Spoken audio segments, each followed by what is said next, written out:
Punk Rock Nursing Home. Scene 1. Colin Baxter strained to hear a Rosillo's song above the incessant chatter of the other residents sitting around the communal lounge. Why everyone had to shout at each other when their armchairs were only a foot apart was beyond him. And if everyone was so deaf, or their tinnitus was so loud they couldn't hear themselves converse at a normal volume, why did the music piped into the retirement home speakers need to be so quiet? It was barely audible. Colin sighed. He looked down at his Entopad screen and prodded the Silver Punkers Community Forum icon. He waited for a video advert to finish playing, then scrolled through the subject headings with his gnarled index finger. Most of the posts were adverts for garishly coloured mobility aids. Leopard skin patterned walking sticks with skull and crossbone handles, pink and yellow mobility scooters with the words boredom or nowhere printed on the front basket. Colin wished there was some way to filter out all the nonsense, to make the genuine content easier to find. Frank Sterner shuffled by with his walking frame, making his third trip around the outskirts of the retirement home lounge that morning. Colin watched his slow, ponderous movement past a set of French doors leading out to the backyard. Frank paused in the doorway and sighed as he looked out before continuing his journey. Near the lounge door, Fiona Scott sat asleep in her armchair with her mouth hanging open. A line of saliva dripped from her chin. Sitting next to Fiona, Sharon Baker smiled at her Entopad. She laughed and held the screen out to Louise Brown on her left. Louise looked, smiled, and nodded to Sharon, then turned her attention back to her own Entopad. Louise wore a pair of headphones, and her white-haired head bobbed from side to side.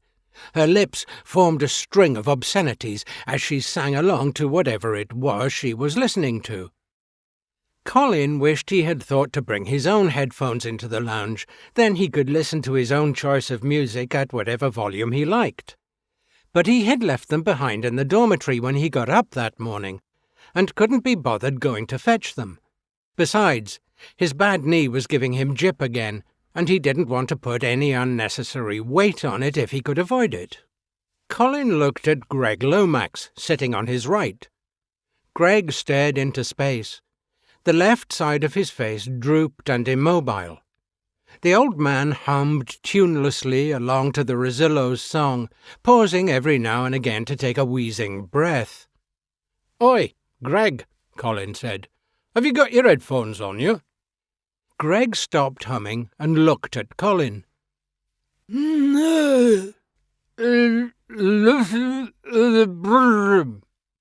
He said.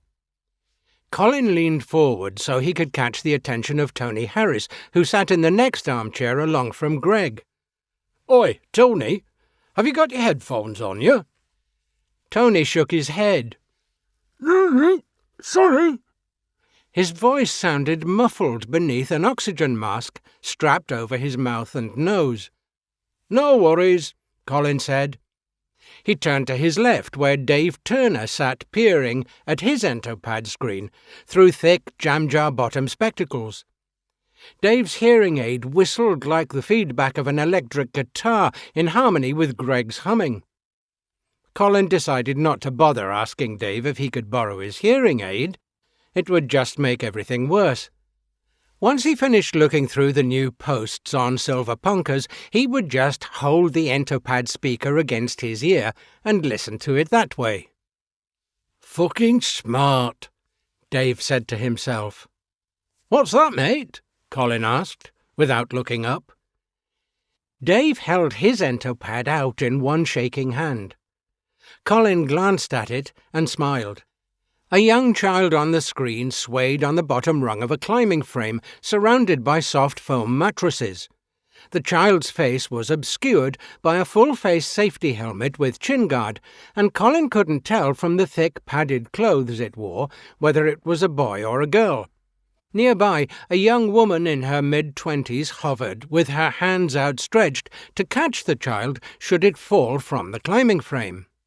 "That's me great-grandson," Dave said. He grinned at Colin through gapped yellow teeth. "He's 3, and he's a right fucking terror."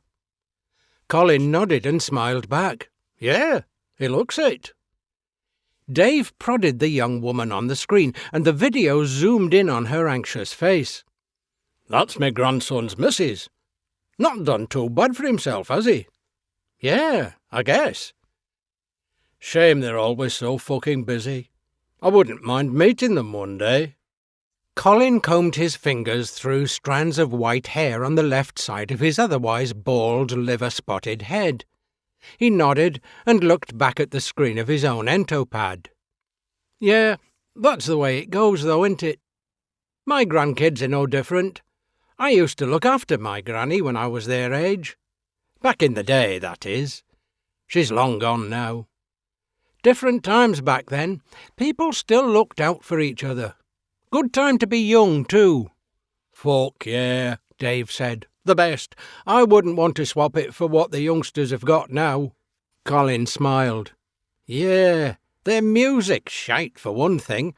And there's no dole, so you can't even enjoy yourself like we did.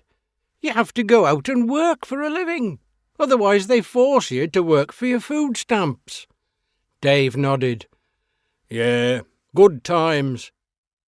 "You remember that security guard in Woolworths? The one with the limp? Reckoned he was in the SAS or some such." "Yeah, Sergeant Hopalong. Me and my mate Bry had loads of fun with that wanker. He had a thing about Action Man. Used to go fucking ballistic if you messed about with him." "Yeah," Dave said. "I wish I'd known that. We used to put on fake Irish accents when we knew he was hovering around. Used to wind him up no end." The lounge door banged open. Colin looked up. A bored-looking young man in a white coat pushed a trolley into the room. "Looks like a new one," Colin said to Dave. "I'll bet you a biscuit he's on the workfare." Dave smiled and shook his head. "You must think I'm fucking daft. Of course he will be. Why else would he work in a dump like this?" He looked down at his Entopad and went back to watching family videos. A Lurkers song played through the loudspeakers. Colin nodded his head in time with it while he watched the new orderly push the trolley toward Fiona Scott and stand before her. The young white-coated man coughed. When Fiona didn't stir from her sleep, he shook her by the shoulders and she startled awake. "Medication time," he said. "What's your name, Granny?" Fiona looked up and gaped at him, but said nothing.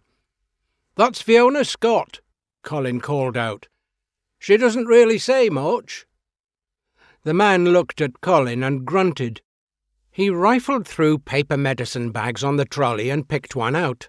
He tore it open, took out 2 blue capsules and dropped them into a small plastic cup, then held the cup out to Fiona for her to take it from him.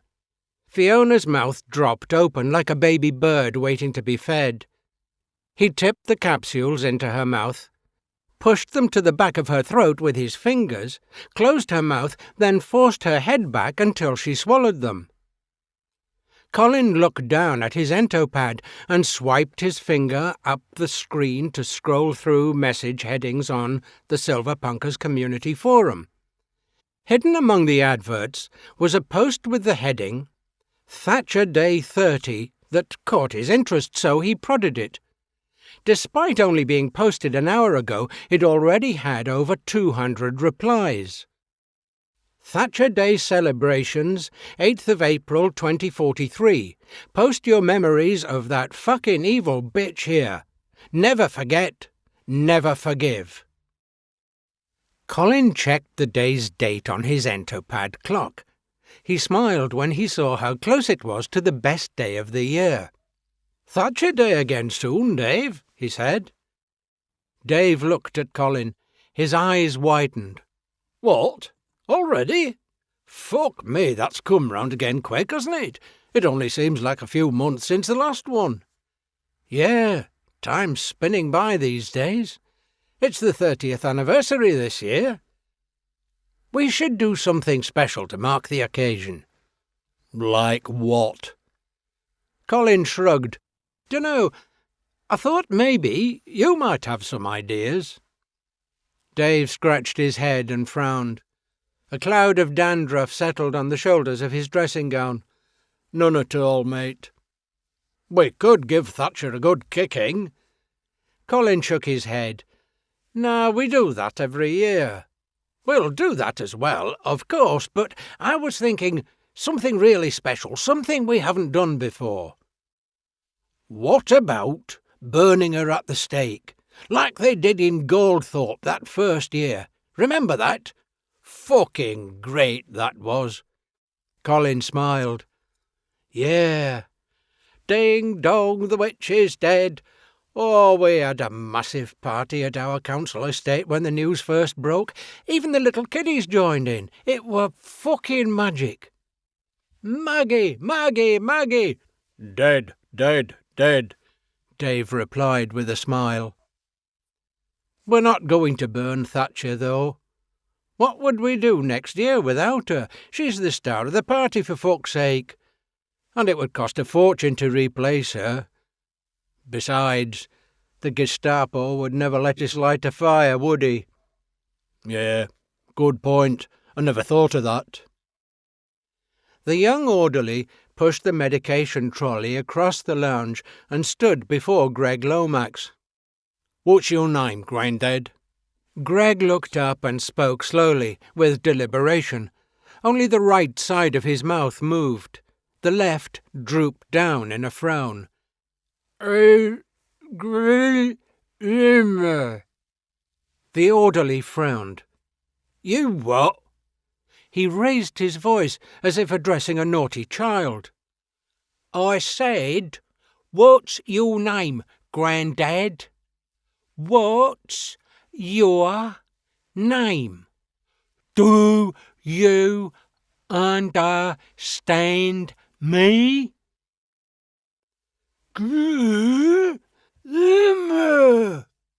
Greg said, raising his voice to the same volume. The man sighed and shook his head. He turned to Colin and jerked a thumb at Greg. What's this one's name, then? Greg Lomax, Colin said. The lad nodded, then flicked through the medication bags and pulled one out.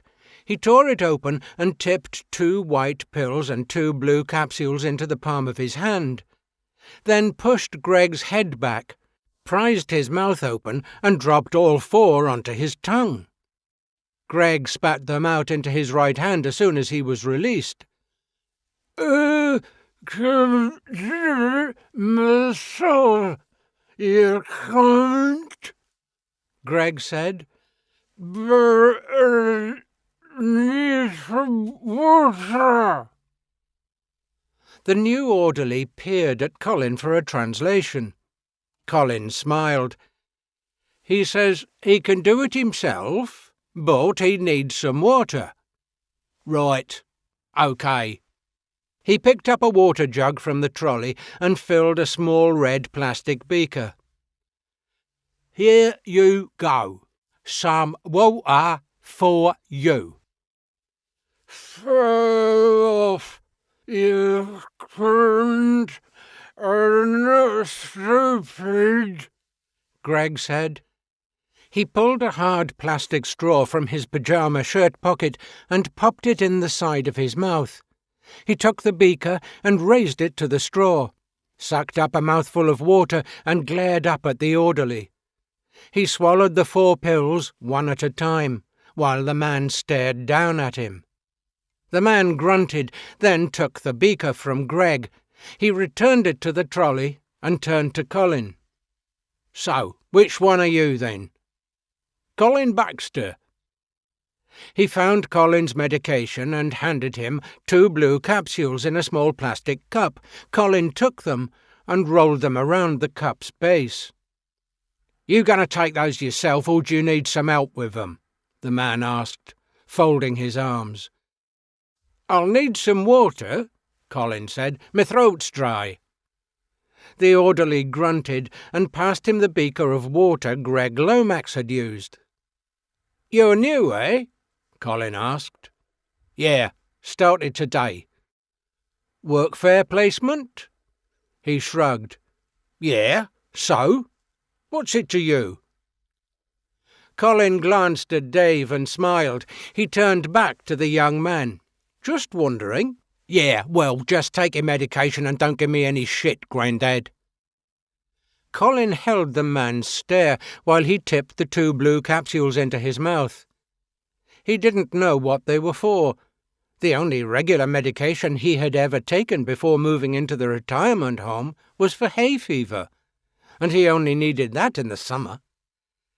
The orderly glared while Colin took a sip of water to wash the capsules down. He nodded, then took the beaker from Colin and put it back on the trolley. He turned to Dave Turner and asked his name. Colin raised a fist to his mouth and faked a cough as he spat the blue capsules out. He glanced at the bald man, saw he wasn't watching, and transferred the capsules to his dressing-gown pocket for later disposal. He looked up and saw Louise Brown watching him from across the room. She smiled and winked. Colin smiled back and nodded.